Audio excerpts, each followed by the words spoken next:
Esta producción se basa en investigaciones periodísticas.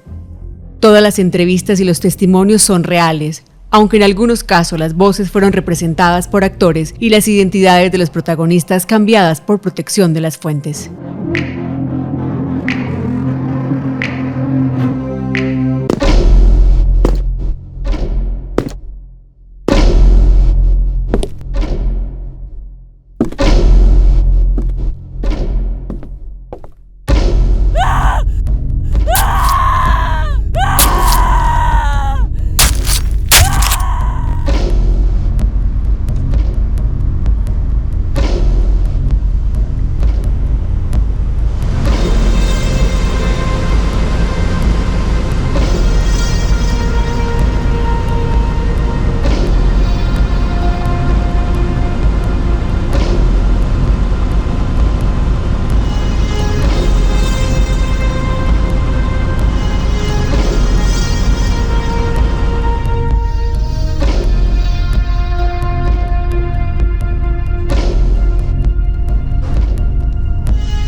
Un asesino en serie inundó de terror las esquinas de 2 comunas de Medellín, persiguiendo mujeres con un cuchillo de carnicero. En su trastornada mente quería obligarlas a amarlo, aunque jamás lo hubieran conocido. Yo soy el inspector y en este capítulo especial les contaré los hallazgos de una temeraria investigación periodística para destapar los crímenes de un psicópata que, a pesar de matar a decenas de personas, fue arropado por la impunidad, las fallas judiciales y el olvido. Esto es Revelaciones del Bajo Mundo, el video podcast de El Colombiano. Bienvenidos. El rastro perdido del degollador de la Floresta. Primera parte.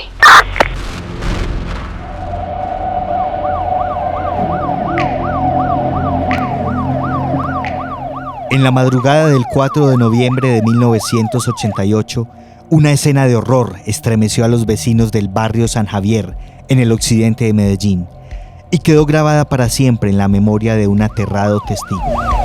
Yo en ese tiempo trabajaba para las empresas públicas de Medellín.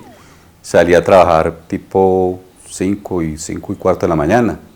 El transporte me recogía, la empresa me dio el transporte y me recogía como a 4 cuadras de la casa.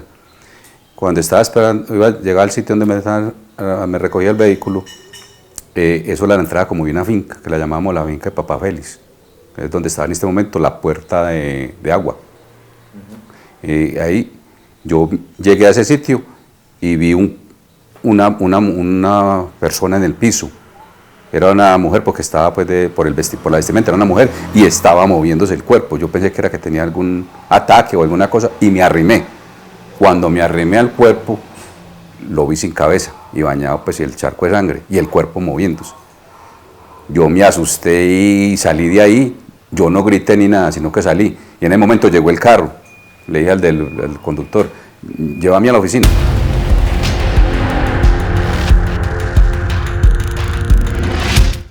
Al llegar la policía, buscaron por todos lados la cabeza para tratar de identificar a la mujer, pero no había rastro de ella. Al frente quedaba una empresa de confecciones y las trabajadoras del turno matutino rodearon la escena del crimen. Una de ellas reconoció a la víctima por su ropa. Se llamaba Luz Dari. Tenía 35 años y laboraba como operaria de máquina fileteadora. Sus apellidos, al igual que los de las otras víctimas que aparecerán en este video podcast, serán reservados para evitar una revictimización. Sus compañeras la recordaron como una buena mujer, casada y responsable, sin enemistades conocidas. ¿Quién pudo haber perpetrado semejante atrocidad?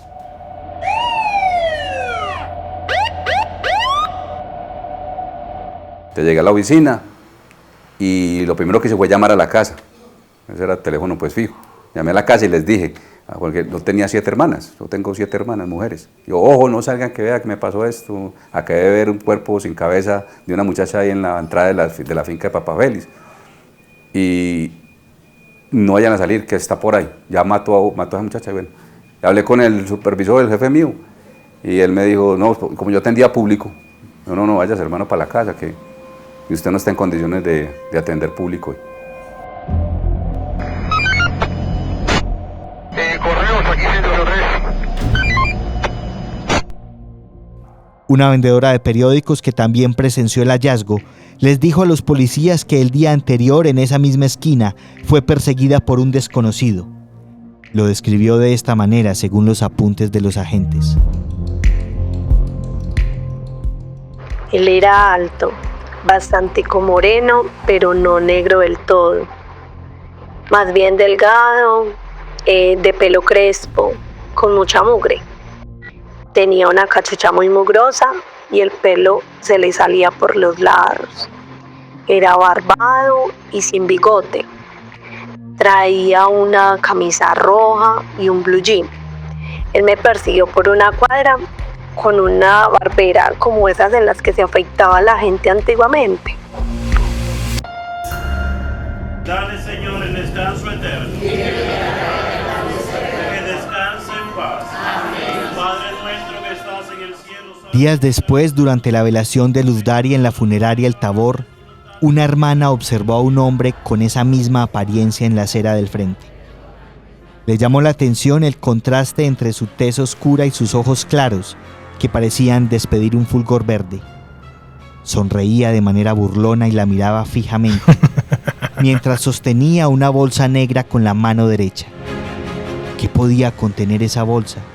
La cabeza jamás encontrada de la mujer. Los rumores parecían despejarse. A Luz Dari la había matado un monstruo, un psicópata al que la prensa aludía con dos apodos: el degollador de la Floresta o el mochacabezas de San Javier.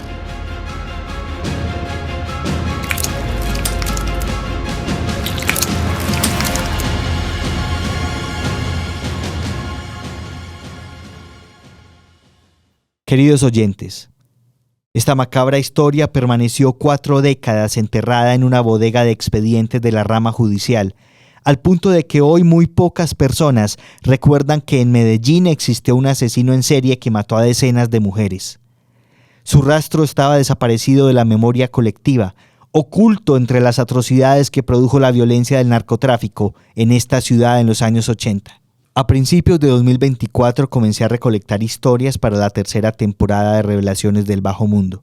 Además de escuchar las propuestas de las audiencias, me gusta conversar con fiscales e investigadores judiciales, que son quienes conocen a diario las maniobras de la delincuencia. Una de ellas sugirió que debía investigar el caso de un hombre que decapitó a varias mujeres en las calles de La Floresta y San Javier, 2 barrios vecinos del occidente de la ciudad. La funcionaria no recordaba los detalles del expediente, tan solo el alias del criminal y el nombre de un excompañero suyo ya retirado de la fiscalía, que alguna vez le contó los hechos tomando un café.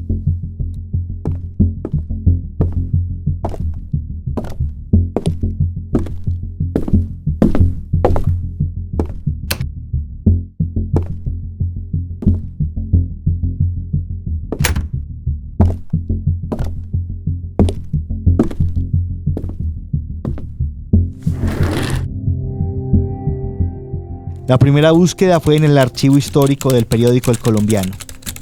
Usando los pocos datos proporcionados por la fiscal, recuperé 6 noticias publicadas entre 1987 y 1996, con títulos como «Declaran desquiciado a presunto homicida» y «Degollador de la Floresta quedará en libertad».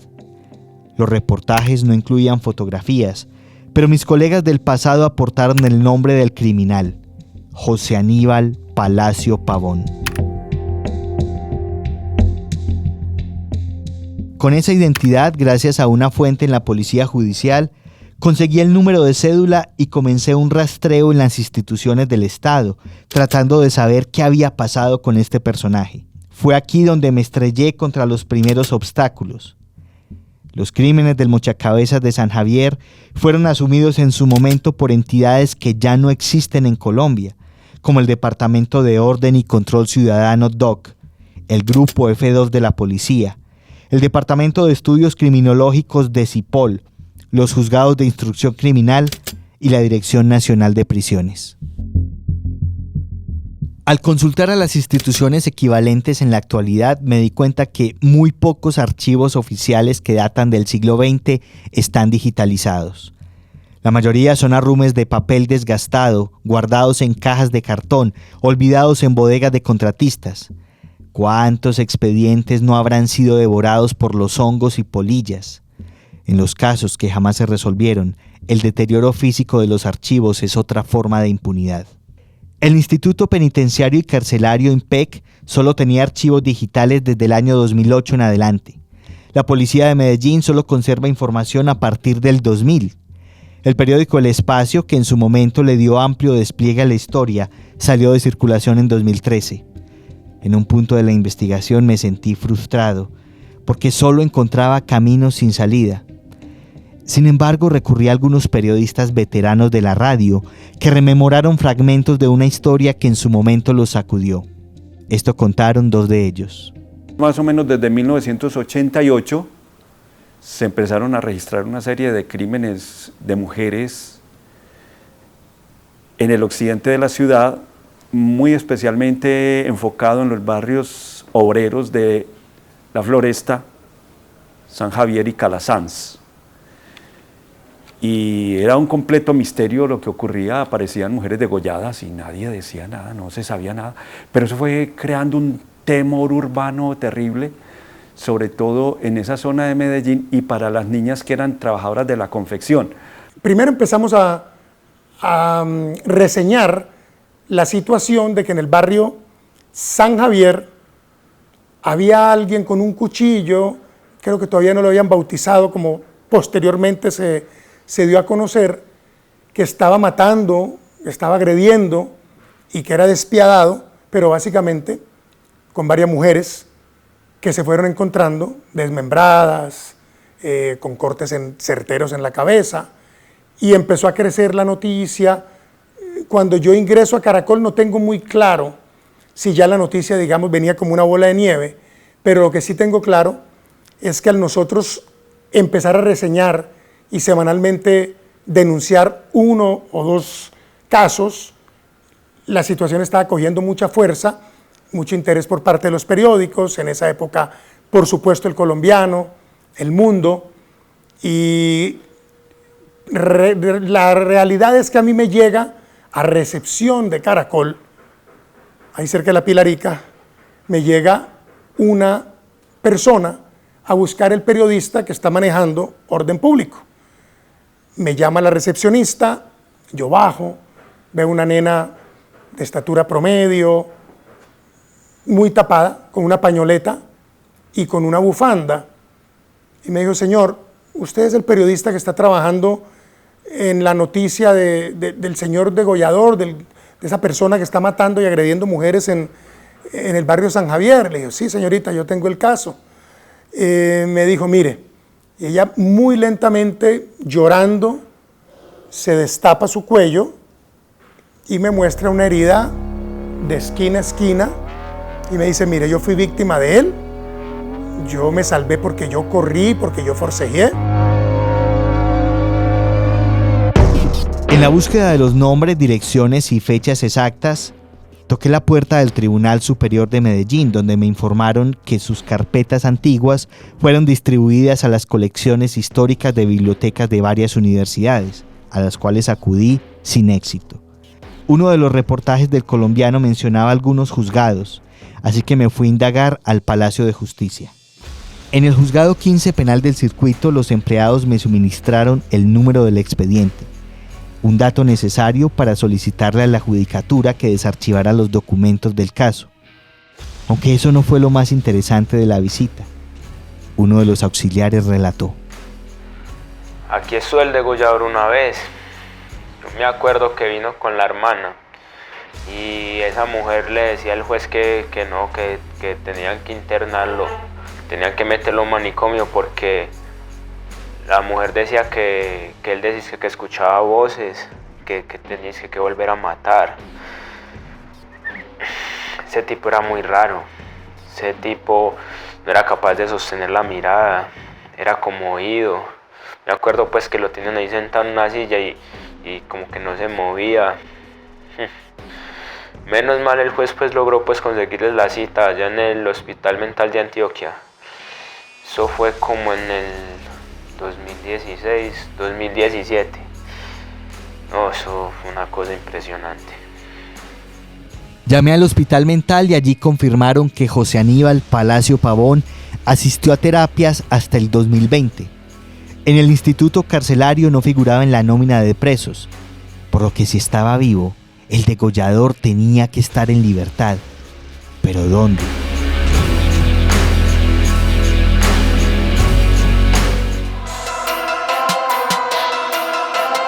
El 11 de agosto de 1987 fue encontrado el cadáver de la niña Sandra Milena, de 10 años, en la entrada de una casa del barrio Los Alcázares.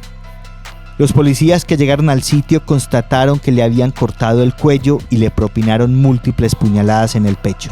Los vecinos no observaron a nadie, pero reportaron que en el vecindario había una pandilla conocida como los Escorpiones, que tenía amenazados a varios jóvenes por disputas territoriales. Los investigadores comenzaron a perfilar sus pesquisas con esa hipótesis, pero a los 24 días ocurrió otro suceso que los puso a dudar. A 2 cuadras del sitio en el que mataron a Sandra Milena, apareció el cadáver de otra niña de 12 años. Al anochecer del 4 de septiembre de 1987, en un andén de Los Alcázares, hallaron a Elda Margarita con su uniforme escolar bañado en sangre. Durante esta investigación hablé por teléfono con una testigo que tuvo la desgracia de ver aquella escena. Al igual que otros entrevistados, pidió la reserva de su identidad por temor a represalias. Esto fue lo que recordó. Una noche yo iba sola para la peluquería, pues eran más o menos las 6:30 de la tarde, y yo vi a una niña de un colegio tirada en un andén botando sangre por el cuello, por el lado izquierdo. Ella todavía estaba viva porque ella se movía, pues estaba como chapaleando, estaba boca abajo, y yo de la niña recuerdo que tenía el pelo crespo, ella era una niña morena, la blusa blanca y una faldita, no recuerdo los colores, medias de colegio y los zapatos pues de colegio. Yo no vi quién le hizo esto, pero eso como que acababa de pasar. Hablaban mucho del degollador de la Floresta, entonces suponemos que fue él. Yo comencé a gritar y entonces regresé a mi casa. Yo no sé quién fue a socorrer a la niña. ¿Podrías describirme el lugar en el que la encontraste? ¿Ese qué barrio es y qué tipo de escenario era? Pues yo vivo en la Floresta, aquí empezando Santa Lucía. Entonces yo tenía que pasar aquí como una canalización que hay, ¿cierto? Eso es en un andén que hay yendo a las piscinas que hay aquí como en Los Alcázares. O sea, es como otro barriecito que queda por aquí pegado. Y ella estaba en un andén que es una calle muy sola y muy oscura. En esa época pues estaba tirada ahí boca abajo. Por ahí no había absolutamente nadie afuera de esas casas. No había nadie, eso me tocó a mí sola. Imagínese la impresión con que yo llegué aquí a la casa. Cuando tú empezaste a gritar, a pedir ayuda, ¿qué pasó? ¿Pues apareció más personas o qué supiste después? Pues sí, yo empecé a gritar y yo vi que ahí ya empezó a llegar gente, pero yo salí ya pues con mucho miedo corriendo para mi casa. Y yo ya después me di cuenta que esa niña vivía en un barrio que llaman El Coco. Pero no sé pues como exactamente de qué familia era ni nada.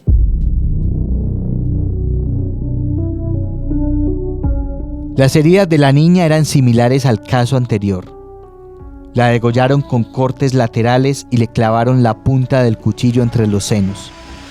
Sin embargo, esta víctima tenía otra señal, una cortada en diagonal junto a su órgano genital. Esta última pista era más consistente con algún depravado sexual que con el crimen organizado. ¿Acaso se trató del mismo asesino en los dos casos?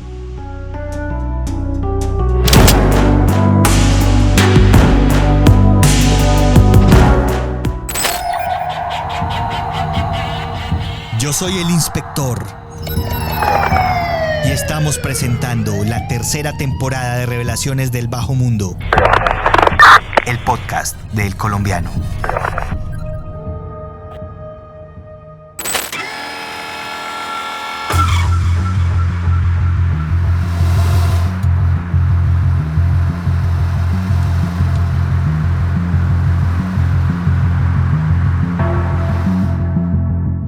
La búsqueda de la verdad 4 décadas después me condujo al corregimiento de Palmitas en la zona rural de Medellín.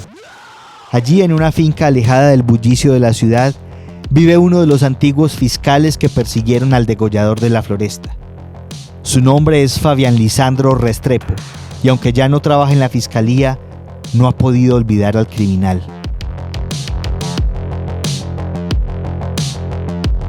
Se quedaba quieto y de un momento a otro se desesperaba como un adicto y tiene que coger a alguien. Entonces se volvía, yo creo que le salía el monstruo. José Aníbal Palacio Pavón nació el 12 de noviembre de 1959 en Medellín. Fue el menor de 6 hermanos que se apiñaban en una humilde vivienda del sector El Chispero, en el barrio 20 de Julio. Su madre era ama de casa y el papá un albañil alcohólico.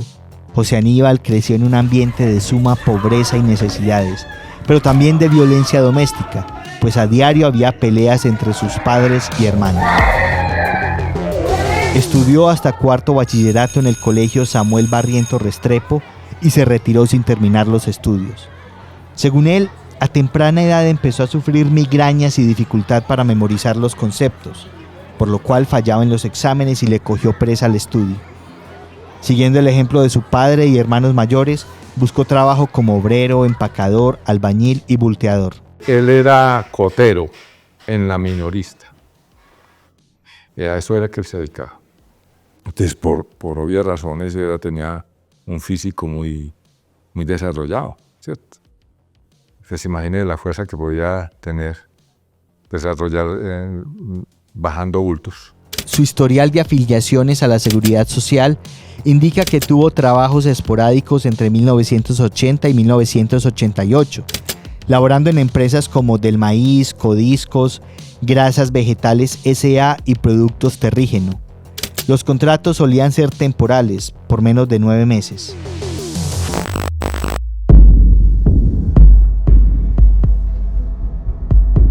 A los 26 años de edad se fue a vivir a una habitación arrendada en el barrio Santo Domingo Sabio, en el extremo oriental de la ciudad, tratando de escapar del ambiente hostil de la familia.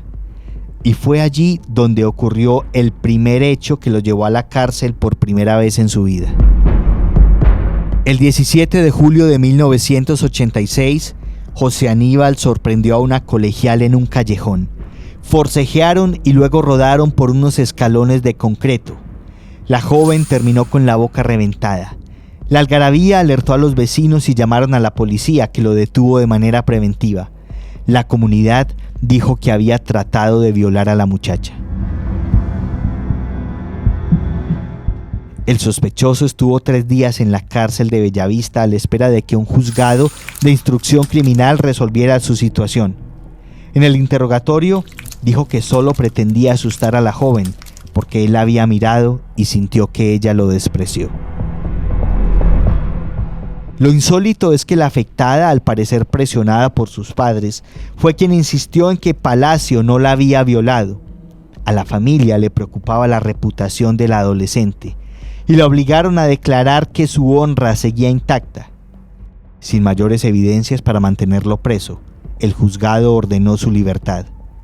Con tantos crímenes en la ciudad, nadie tenía tiempo para profundizar en los actos de un misógino. ¿Cuántas muertes no se habrían evitado si los investigadores no hubieran pasado por alto este incidente?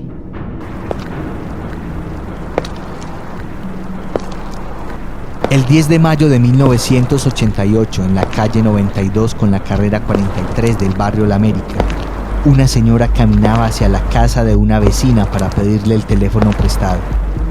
La vivienda quedaba junto a una zona verde y para acceder debía subir unas escalas. De repente vio emerger una sombra en medio de la oscuridad. Era un hombre desconocido, de tez morena y sonrisa descompuesta. Aunque le pareció extraño, ella siguió su camino con el corazón retumbándole el pecho. Al llegar a los escalones, un escalofrío la estremeció. El paso estaba obstruido por una niña de 13 años, vestida con el uniforme del colegio Carmelita Arcila, tendida boca abajo. La cara estaba inclinada a la derecha y un hilo de sangre teñía sus labios. La testigo salió a pedir ayuda y vio a un hombre apodado El Gamín, reconocido mendigo y lavador de carros del vecindario. Él vio el espanto en su rostro y le preguntó qué había pasado. La mujer desvió la mirada hacia la esquina por donde ya se había perdido la sombra misteriosa y El Gamín echó a correr detrás. Lo persiguió durante cuadras gritando: ¡Cójalo, cójalo! El mendigo estaba a punto de atraparlo, pero el sospechoso se dio la vuelta con un cuchillo en la mano. La enorme hoja brilló amenazante y al perseguidor no le quedó más remedio que retroceder. En un parpadeo, el presunto asesino de la niña se esfumó en la noche de Medellín. Cuando los técnicos judiciales de Decipol llegaron a la escena del crimen, notaron que la colegiala, llamada Piedad Elena, tenía signos de acceso carnal violento. Murió por estrangulamiento y el degenerado, como si fuera un vampiro, le dejó la marca de sus dientes en la mejilla y el brazo izquierdo. También le robó la ropa interior para llevársela de fetiche a su guarida.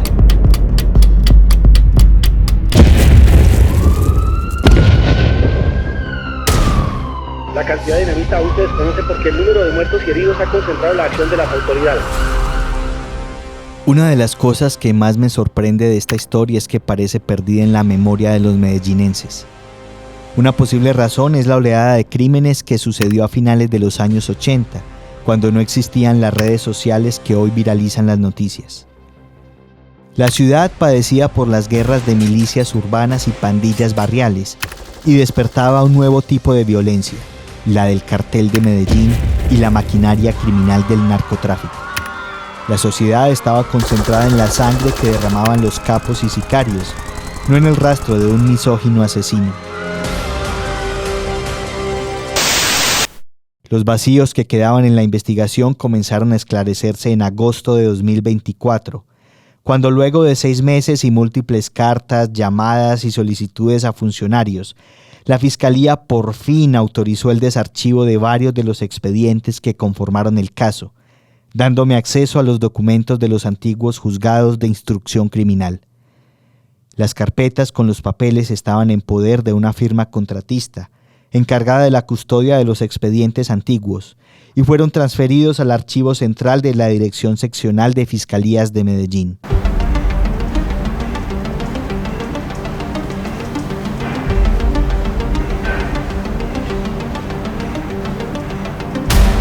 El archivo central está ubicado en una locación secreta, en una bodega cuya fachada no tiene avisos ni logos institucionales. Apenas obtuve la autorización, los funcionarios me entregaron 8 carpetas con los expedientes de los homicidios en los que José Aníbal Palacio Pavón fue sospechoso. Algunos de esos documentos estaban visiblemente deteriorados, corroídos por el paso del tiempo y las polillas. Revisando las evidencias recaudadas por los juzgados de instrucción criminal, encontré la fotografía del degollador de la Floresta. Una imagen que había sido esquiva hasta ahora. Se trata de la fotocopia de la cédula de ciudadanía que dejaba ver los rasgos de su rostro, tan difícil de olvidar para algunas víctimas. Como se caían los procesos contra él, ahorita le puedo explicar por qué técnicamente se caía. Entonces nos tocó repetir algunas indagatorias a él lo pude conocer. Yo francamente decía, hombre, yo con una pinta de decir no necesito matar a nadie, pues que el hombre era pinta, ¿cierto? Un tipo no muy alto, pero tampoco era muy bajito. Diga usted una estatura de unos 76, tal vez unos 78. Moreno, acuerpado, de ojos verdes.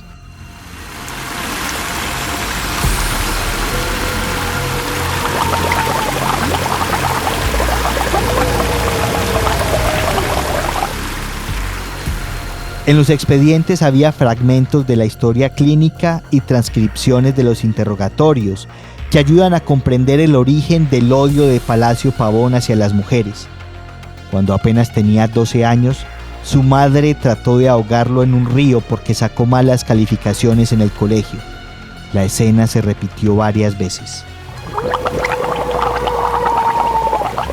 Él contaba que él recuerda que cuando estaba muy pequeño la mamá se lo llevaba al río a lavar ropa y que siempre lo intentó ahogar muchas veces. Él odiaba a la mamá.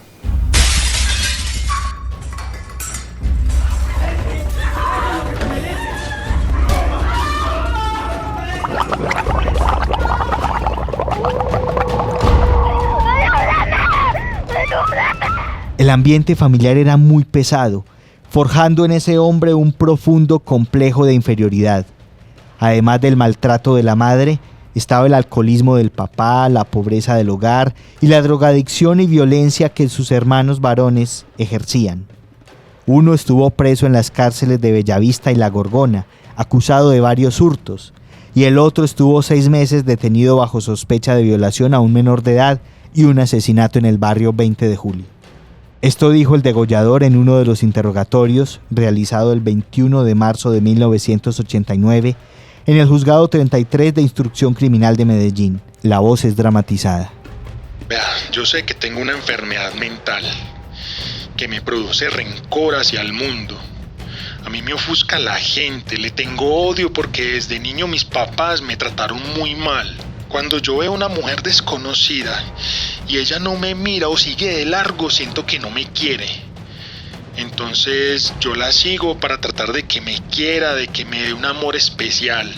Yo a una muchacha le puse una navajita en el cuello, sí, pero era para que me quisiera. Y ella se movió mucho y yo la rasguñé un poquito, culpa de ella.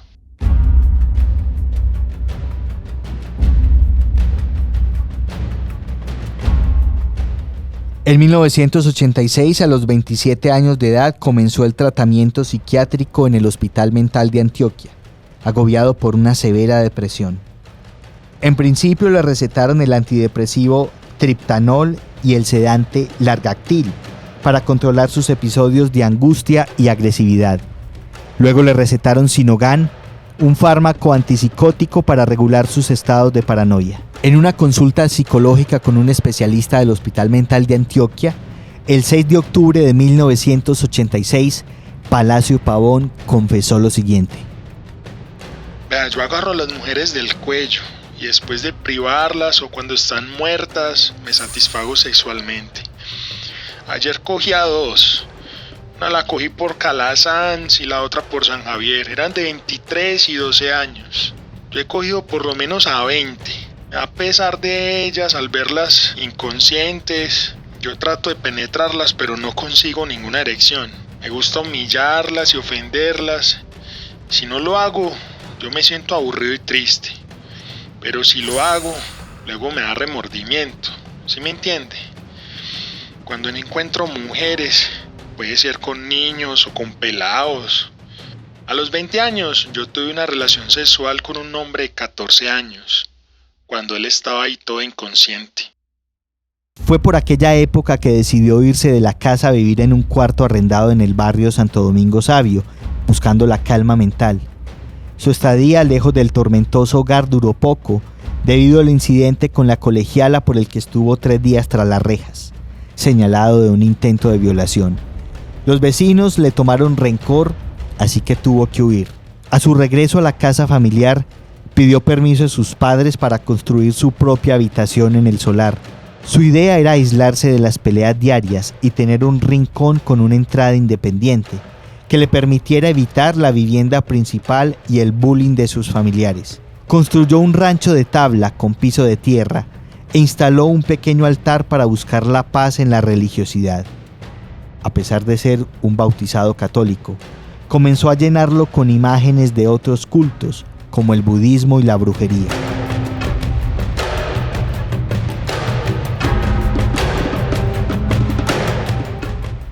Yo soy católico, pero últimamente yo he estado como adorando al diablo, hermano. Hice un dibujo, le prendí velas, y yo antes no era así, pero pensé que el diablo me ayudaría a conseguir mujeres. En otra consulta psicológica del 19 de julio de 1987, el degollador relató. Hermano, la semana pasada maté a una muchacha, le destrocé el cráneo. Yo hago las cosas de manera muy suspicaz, sin que se den cuenta, sin que me puedan coger. A mí me provoca es cortarles la cabeza y arrancarles la vagina y sacarles el corazón. ¿Sí me entiende? A mí también me provoca matar a mi mamá. Pero yo a ella la quiero, aunque ella me hace sufrir mucho. Traigo este cuaderno donde escribo todo y yo me pinto como un diablo. El psicólogo que lo atendió describió el contenido del cuaderno de la siguiente manera, según las anotaciones rescatadas del expediente. Mira, yo qué te puedo contar. Los dibujos tienen la siguiente estructura. Uno puede observar unos diablos con el pene erecto, tienen un cuchillo en la mano, se ve una mujer frente a él. También uno puede observar que se ve como les clava el cuchillo en el vientre o en el corazón. También muestra cómo las viola. Aparecen mujeres a las que les ha cortado la cabeza.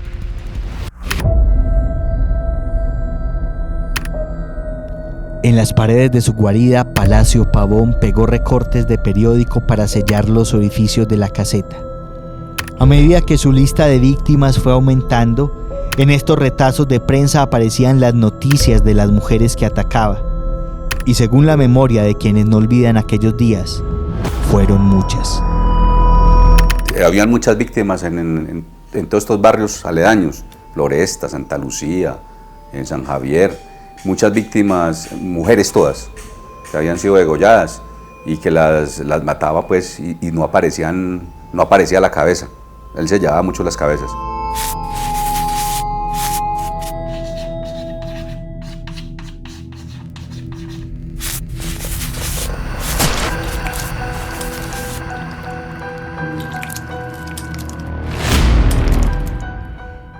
¿Cómo continuó la racha de macabros asesinatos de mujeres en Medellín?